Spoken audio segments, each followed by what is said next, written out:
1 in the morning. 3 junior high idiots climbed over a barrier in the mountains because one of them just had to prove he wasn't scared of a single thing. By 3, that same kid was running for his life from something with a woman's face, 6 arms, and no lower body. The next day he was on the floor screaming, his arms and legs locking up like something inside him was trying to tear him apart. And when the adults finally told him what that mountain really was, the worst part wasn't that the boys had seen a monster. It was that they had touched the thing that was keeping it sealed. And somehow, they still got lucky. Because if that flashlight had dipped even a little lower that night, they would have seen its full shape. And according to the people who had been guarding that place for generations, that would have been it. This one came out of Japan's old 2-channel boards back in 2009. If 2-channel means nothing to you, just think old-school anonymous message board. The thing at the center of it is called Kankandara. The guy who posted it, I'll call him Ren. The more cautious friend, I'll call him Daichi. And the one who really kicked the whole thing into motion, I'll call him Kenta. Back then, the 3 of them were just dumb junior high kids out in the countryside. Not gangsters, not masterminds. Just the kind of loud kids every small town has a few of. Always outside. Always in trouble. Always acting like nothing could touch them. Ren later said they were together every day, smoking where they weren't supposed to smoke, wandering where they weren't supposed to wander, staying out too late, picking fights they couldn't finish. Normal, stupid kid stuff, just pushed a little further than it should have been. Still, even in that group, they weren't the same. Ren was the kind who'd go along with a bad idea, then spend the whole time feeling sick about it. Daichi talked tough, sure, but he still had some survival instinct left. He was usually the first one to go. Hey, maybe this is a bad idea. Kenta was the one you had to watch. He was the kind of kid who heard don't and took it as a personal insult. Tell him to stay away from something, and suddenly that's the one thing he has to touch. And the night everything started, he just had the worst fight of his life. He came looking for Ren and Daichi at dusk, still breathing hard, still shaking with leftover rage. He told them he'd really done it this time. At first, it sounded like the usual family blow-up. Screaming, doors slamming, his mother crying, his father getting dragged into it. Then it started sounding worse. His mother hadn't just cried, she had broken down. Really broken down. According to Kenta, she ended up sitting on the floor with her clothes twisted up, hair loose, staring at nothing, not yelling, not arguing back, just gone, like something in her had shut off. And right then his father came home. Now, if you've been around enough family blow-ups, you know the usual script. The father storms in, somebody gets screamed at, maybe somebody gets slapped, maybe everybody says something they'll regret later. But that wasn't what happened. Kenta said his father walked in, took one look at the room, understood everything, and didn't even look at his son first. He went straight to his wife, held her, helped her up, checked if she was all right. And only then did he turn and look at Kenta. Ren said that was the part that stayed with him. Because according to Kenta, it wasn't the look of a man losing his temper. It was colder than that. It was the look of somebody who had already run out of hope. He asked Kenta one question. Do you really think there's nothing in this world you're afraid of? And because Kenta was Kenta, he fired right back. He mocked him, talked back, told him to stop acting superior. Said if there was really something to be afraid of, then fine, show it to him. He even stepped toward his father like he was ready to throw hands. And that's when his father said the line that dragged 3 boys into a story people still talk about 15, 20 years later. He told Kenta there was a place in the mountains with a keep-out sign on it. A place everyone in the village knew about. He said, if you're really that brave, go there. Go past the barrier. Keep walking until you reach the deepest part. Then act the same way you're acting now. Then he said something even worse. He told Kenta he wasn't saying this as a father anymore. He was saying it as an outsider. And if Kenta went through with it, he should go in knowing that if he died, so be it. That is not normal angry dad language. That's not, boy, Don't test me. That's a man trying to stop his son the only way he still can. By saying the ugliest thing he knows will land. But Kenta didn't hear it that way. He heard a challenge, and for a kid like him, that was all the fuel he needed. He stormed out, found Ren and Daichi, and asked the question that started the whole thing. You guys in or not? Daichi hesitated first, because all three of them knew the place he was talking about. Every small town has one of those places. The stretch of woods everybody avoids. The path nobody explains. The part of the mountain adults treat differently from the rest. This one had an old warning sign, and that alone would have been enough to make it interesting to a bunch of stupid kids. But there was more. People talked. Kids said it was some kind of cult site. Older people shut down the moment it came up. There were rumors of shrine people heading into the mountains at odd times. Rumors about ropes, bells, paper charms. Rumors that something up there was being watched. None of that sounded less tempting to boys like them. So Daichi said it was a bad idea. Ren said the same thing. And both of them almost right away started talking like they might go anyway. That's how these things happen. Not because everyone is fearless. Because nobody wants to be the one who backs down first. They grabbed flashlights, pliers, a length of rope, and whatever junk they thought might help. They waited until after midnight, then slipped out and headed for the mountain.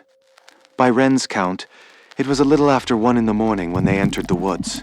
Later he said he still remembered that dark and ridiculous detail. Not because he was trying to sound dramatic. Because your body remembers places that nearly got you killed. The wet smell of leaves. The mud sucking at their shoes. The trees blocking what little moonlight there was. The way the flashlight beam felt thin out there. At first it was almost disappointing. Just woods. Just night. They were used to rough ground. Used to scratches. Wet shoes. Cold hands. So for the first few minutes, it almost felt stupid. Like they'd built this place up in their heads and it was going to turn out to be nothing. Then the forest started changing. First, the wind dropped. Then the insect noise thinned out. Then even their own voices started sounding off. Like the woods were swallowing the sound. And behind all that, another sound slowly separated itself from the rest. At first it was faint. Something dragging through leaves. A branch bending. Something brushing. Then stopping. Not random. Not the kind of random animals make. Steady. Always there. Kenta was the first one to stop. He turned and asked if they heard it. Ren and Daichi didn't answer right away because by then they both did.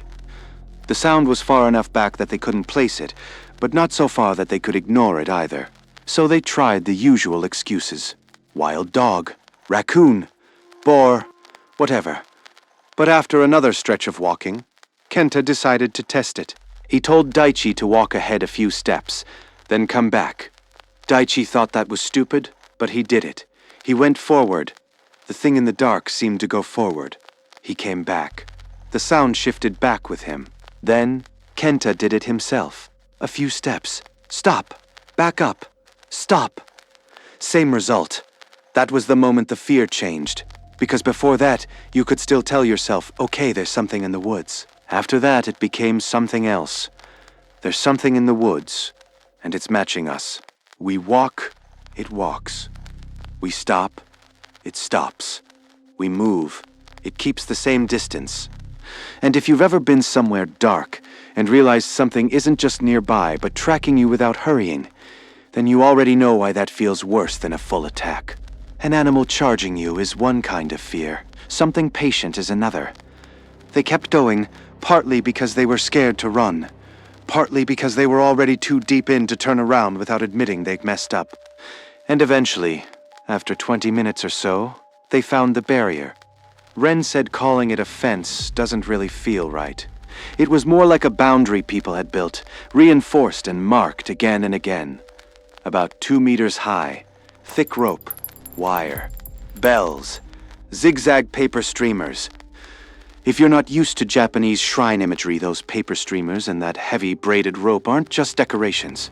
They're used to mark sacred ground, or sealed ground, to say, This side and that side are not the same place. Even 3 arrogant boys could feel that. Standing there, every rumor they'd ever heard about the mountain stopped sounding like gossip and started sounding like something older. Something half-remembered. Still, by then they'd come too far to walk away cleanly. And Kenta, especially, had reached the point where turning back would have felt worse to him than anything waiting ahead. The barrier was too solid to cut through. The pliers were useless, so the 3 of them hauled themselves over it instead, slipping, snagging on wire, dragging each other up by the sleeves.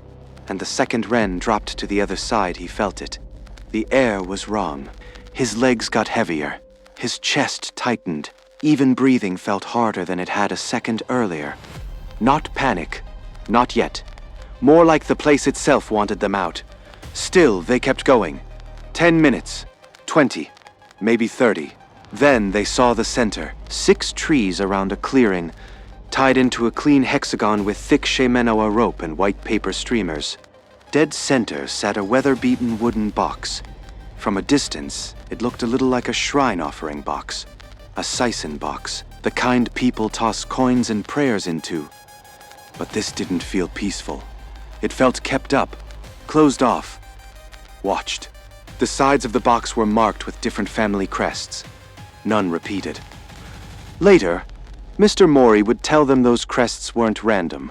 They marked the families that had, over the years, provided land or cover for the seal to be maintained. So what the boys had found wasn't just some weird old box in the woods. It was a system. Something old. Something people had gone out of their way to keep going. The box couldn't be lifted. Its base had been fixed into the ground. Most sides were sealed tight, but around the back, one panel looked loose enough to remove. That should have been the moment they stopped. Of course they didn't. Kenta crouched down and started prying at it. Ren and Daichi kept telling him to knock it off, but they were already leaning closer too, already trying to see what was inside. The panel came free. All 3 flashlight beams hit the opening. Inside, there were 4 small jars set at the corners, each holding some murky liquid they couldn't identify. And in the center were 6 short, red-tipped sticks, laid out very carefully. About 2 inches long, maybe a little more. At first glance, they looked almost stupid. Like toothpicks. Tiny pegs, but they weren't just tossed in there. They had been set in a pattern, a shape. Not the sticks themselves, the shape they made. That shape, that was the part that mattered. Ren and Daichi were in that stage where you know this is a bad idea, but you're still standing there hoping the other guy does the dumbest thing first. Kenta didn't have that problem. He picked up one of the jars and sniffed it, made a face, reached in again. Then, because he was Kenta and because he still had no real sense of consequences, he touched the red-tipped sticks. Maybe his palm was damp. Maybe he was rushing. Maybe all it takes to ruin some things is the smallest wrong move. Either way, the arrangement shifted. And at that exact moment, every bell strung around the hexagon exploded into sound. Not one bell. All of them. The whole clearing just jumped. It was so loud, so sudden, so completely wrong in that dead forest, that all 3 of them jolted. Kenta, instead of backing off, got angry. He shouted into the dark and charged toward the nearest burst of sound. Ren and Daichi yelled after him. He got maybe 2 steps, then froze solid. Not slowed, not hesitated. Stopped, one arm raised, flashlight fixed. Ren and Daichi rushed toward him, half afraid he'd stepped in a trap or gotten grabbed by something they still couldn't see. Then they followed the beam.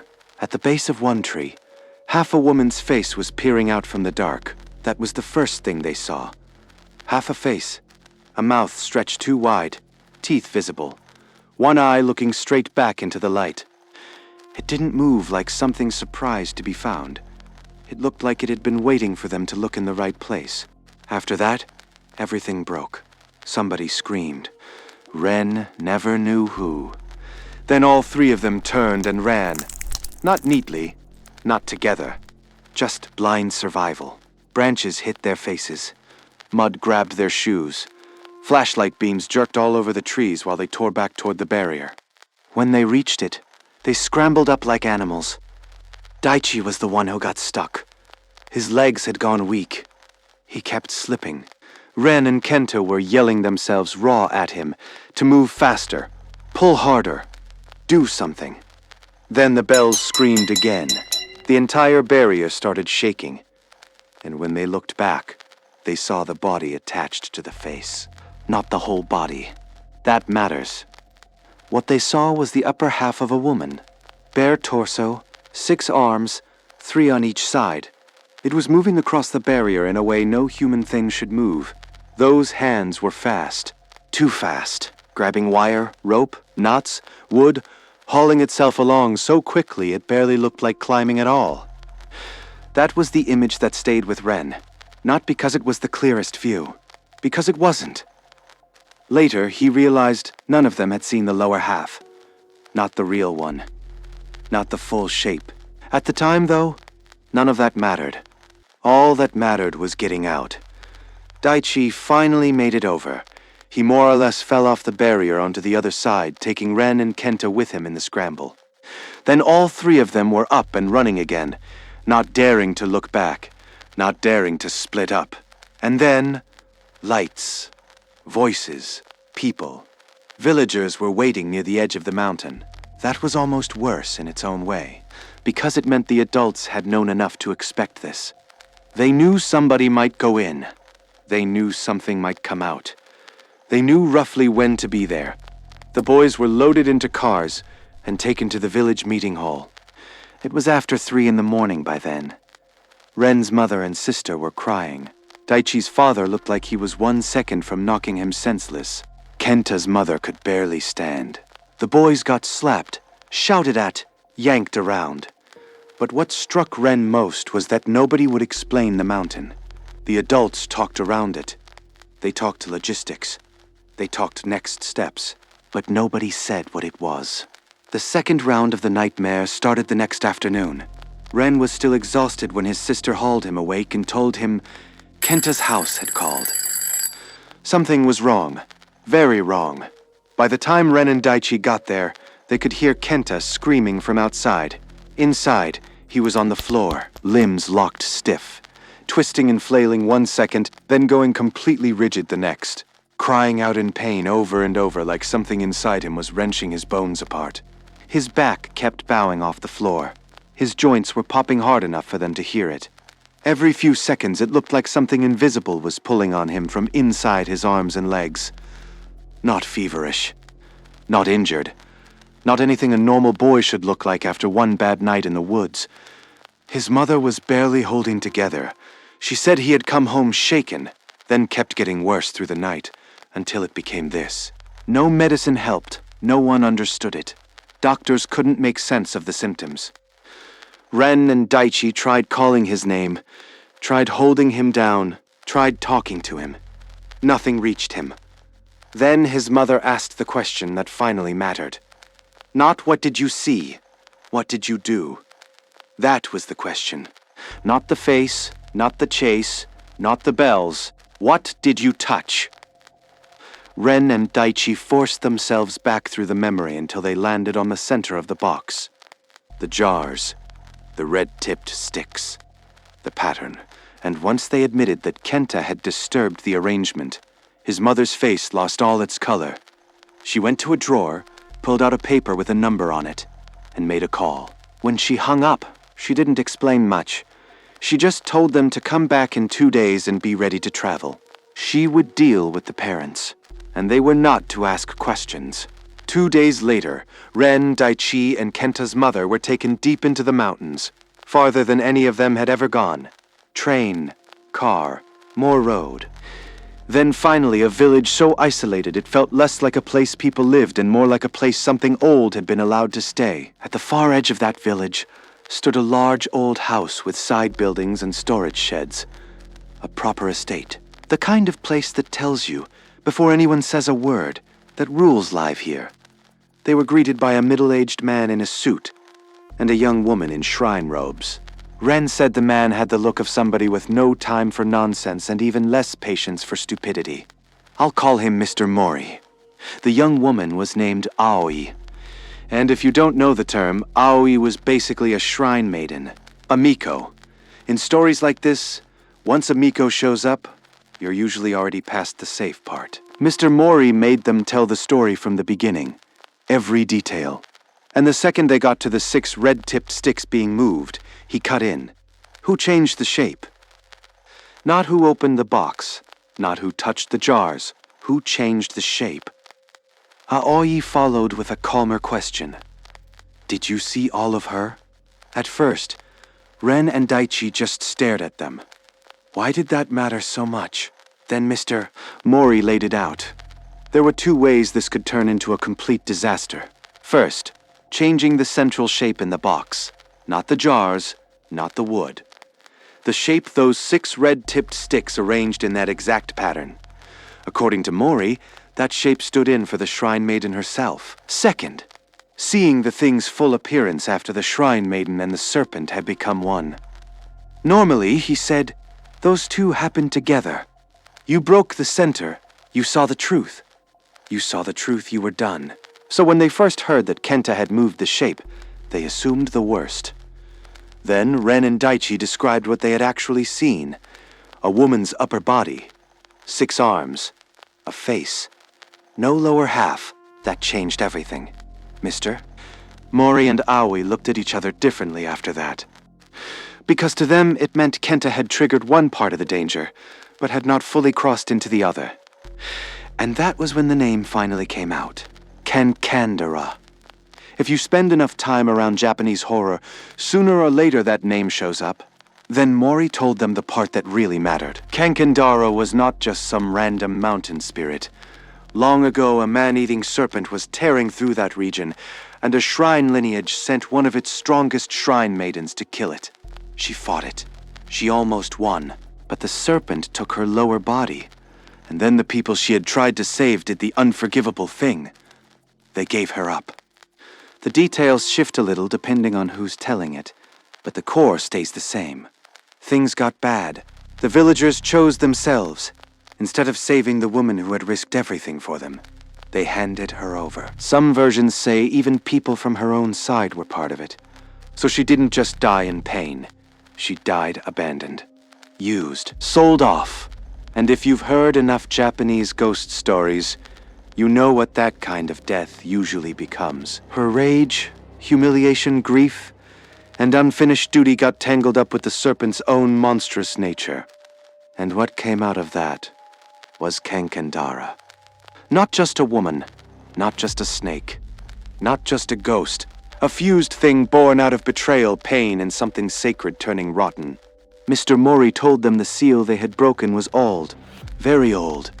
6 trees, the ritual rope, the boundary papers, the jars, the box, that 6-stick shape in the center, the family crests. None of it was random. It was a system maintained over generations. The location changed from time to time, the guardianship changed hands. But the work of containing the thing never really stopped. Nearby villagers might not know the full truth, but they knew enough to avoid the area. That was why the adults had reacted the way they did.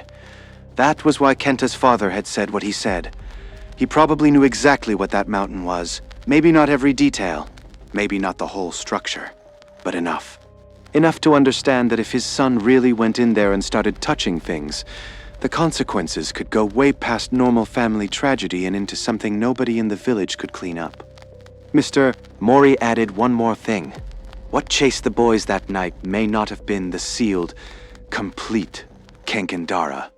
It may have been a wrath form tied to the perimeter, a hunting shape, something allowed to move along the inside of the boundary as long as the core stayed intact. And that fit the boys' account in a horrible way, because what they had seen was not the full fused body. They had seen the shrine maiden half, the upper half. Aoi was the one who said it most clearly. What appeared before them had not been Kankandara in its fullest, deadliest sense. It had been the shrine maiden attached to it, and for reasons none of them fully understood, that shrine maiden had not shown them the complete form, which meant Kenta was suffering, but not finished, not yet. That was the part that saved his life. Mr. Mori and Aoi decided to take him in. There would be purification rites, time, a long recovery, no promise of quick relief. But there was still a path back. Ren and Daichi were also cleansed in their own limited way, and sent home with strict warnings to stay away. They were never allowed to see Kenta again. Years later, Ren heard he had survived. More than that, he had changed, really changed. No more swagger, no more constant need to prove something. He grew up, got away, lived quietly somewhere else. Ren and Daichi changed too, not into saints, but enough. Enough to understand what fear is for. Enough to understand that some warnings are not about authority or pride. They're rescue attempts. Two things at the end are what really stick with people. First, the sealed site was eventually moved. So whatever occupied that patch of mountain then was not guaranteed to remain there forever. The dangerous thing wasn't the geography. It was the burden being carried from place to place. Second, and this is the part that really lingers, the story implies that what the boys saw in the woods was not the worst version of it. Not even close. If their flashlights had dipped lower, if they had looked 1 second longer, if Kenta had seen the complete form, there would have been no recovery story, no old house in the mountains, no difficult purification, no rumor years later that he had turned his life around. Just another cautionary tale about a village that lost one more boy to a place it had spent generations trying to contain. And that's why this one sticks with people. Yeah, the six-armed upper body is terrifying. Yeah, the chase through the bells is nightmare fuel. Yeah, even the name sounds bad. But that's not the part that really stays with you. A protector sent out to save people, the people choosing themselves over her. A seal built not just to hold a monster, but to hold the consequences of betrayal. And yeah, that part is very Japanese horror. Not just a ghost in a hallway, a system, a taboo, an old wound still sitting in the land, a ritual nobody fully understands anymore. But everybody sensible knows not to touch. And 3 boys dumb enough to climb over the line anyway. Honestly, the part that gets me isn't even that they went in. Kids do stupid things. That happens. It's the image of Kenta's father standing there, looking at his own son, already sounding like a man who knows what waits at the other end of that dare. He tried to stop him the ugliest way he knew how, and it still wasn't enough. So yeah, next time an older man gives you that look and tells you not to go somewhere, maybe don't be in such a hurry to prove him wrong. He might not be threatening you. He might just be trying to save you. Anyway, that's the file. I'm Mr. Greencap. See you next time.